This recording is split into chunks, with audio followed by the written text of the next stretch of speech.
This is the WJTS News. In tonight's news, St. Anthony murder investigation.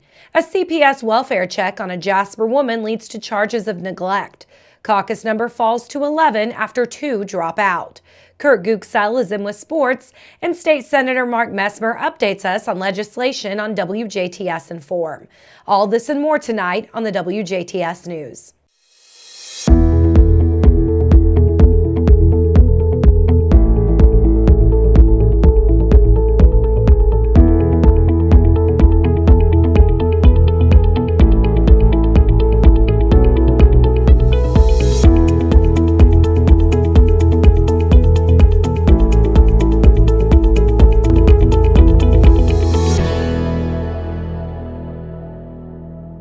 This is the WJTS News. Good evening. I'm Jenna Schaffer. Indiana State Troopers are investigating a murder that occurred Friday morning at a home located along the 5800 block of East County Road, 650 East near St. Anthony. Indiana State Police Public Information Officer Robbie Lampert talked with WJTS TV at the scene and says a suspect has been arrested and detained as police are doing their best to bring justice for the victim and family. This morning at 8:26, the DuBois County 911 Dispatch Center did receive an emergency call reporting that another person had came here to the residence at 5870 East County Road 650 South, at which point they located the victim on the property who was bleeding. Within minutes, Indiana State Troopers along with DuBois County Sheriff's deputies responded. And a short time later, once they did arrive here at the residence, they did locate the victim along with one suspect. Troopers currently do have the suspect contained or detained, and while they were here, obviously the troopers along with the deputies did try and administer some first aid to the victim. Ultimately, the victim was transported via ambulance to the Jasper Memorial Hospital, where she later died. As you can tell behind me, we do have detectives here along with crime scene investigators. We did just currently bring in another crime scene investigator to sort of help process the scene. We're dealing with a pretty large area here. Conditions are not that great today. It's pretty cold, but we are trying to work through that as best that we can.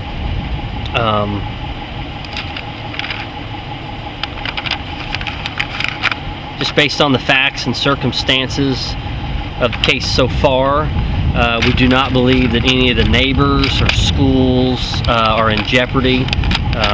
We do believe that we have this situation contained, and we are very comfortable with that. It's my intention here in the next couple of hours to release the name of the victim. And at that point, I also want to try and release the name of the suspect. I did just preliminarily find out a moment ago that we have made an arrest for the murder of the victim. State Police does want to extend our deepest sympathies to the victims along with the friends and family. Certainly this is a tragic situation,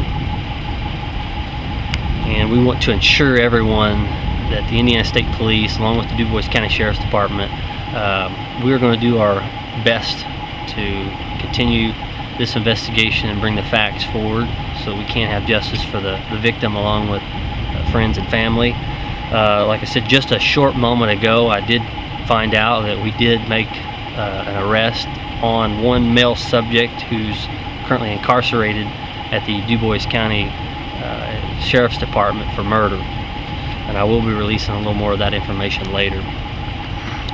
As you can tell, it's obviously a cold, cruddy day out here, but we're going to stay here as long as it takes to get what we need in order to bring justice for the victim and the families.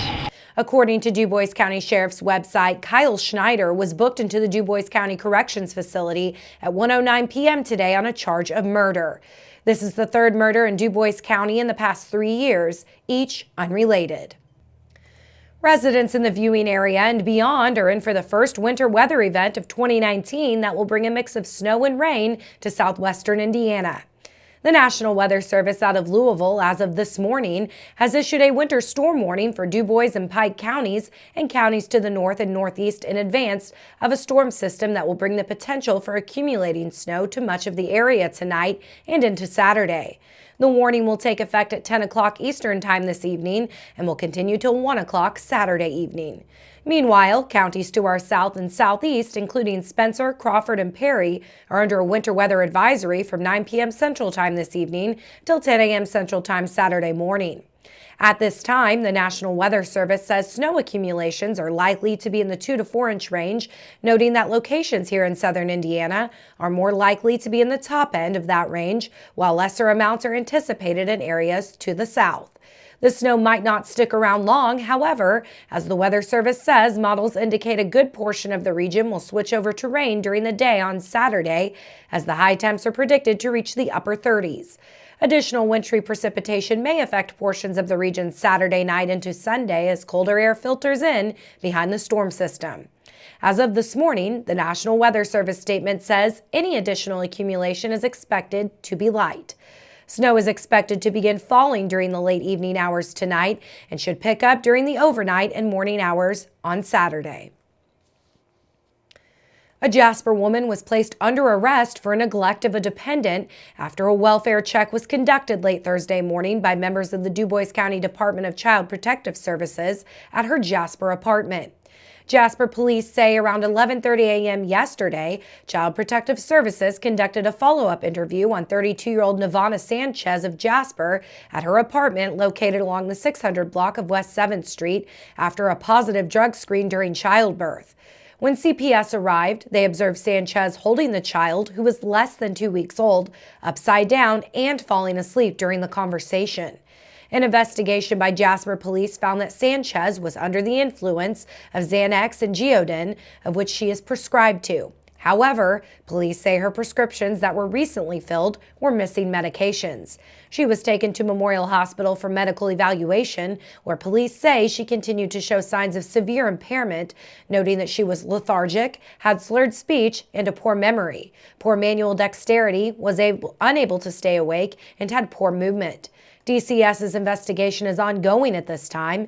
Jasper police charged Sanchez with a level 6 felony count of neglect of a dependent. She was taken to and booked into the Du Bois County Security Center. An Orange County man escaped injury when his semi-tractor trailer rolled over along State Road 56 just east of Du Bois Road Thursday morning. The Du Bois County Sheriff's Department says just before 11:30 a.m. yesterday, 51-year-old Larry Thomas was westbound on State Road 56 in a 1989 Peterbilt tractor and trailer hauling a load of corn, and as he exited a curve in the road, deputies say the truck and trailer turned over and continued off the roadway before striking a utility pole. The semi-rig stopped on its side. Thomas was able to exit the truck and was not injured. A witness following the truck and trailer told authorities Thomas was not speeding. Deputies believe the corn shifted in the trailer and caused the crash. The tractor and trailer were considered total losses. State Road 56 was partially closed for about 3 hours as a result of the accident. The Du Bois County Sheriff's Department was assisted at the scene by the Du Bois Volunteer Fire Department and Memorial Hospital Emergency Medical Services. 11 people are now gunning for the open at-large seat on the Jasper Common Council.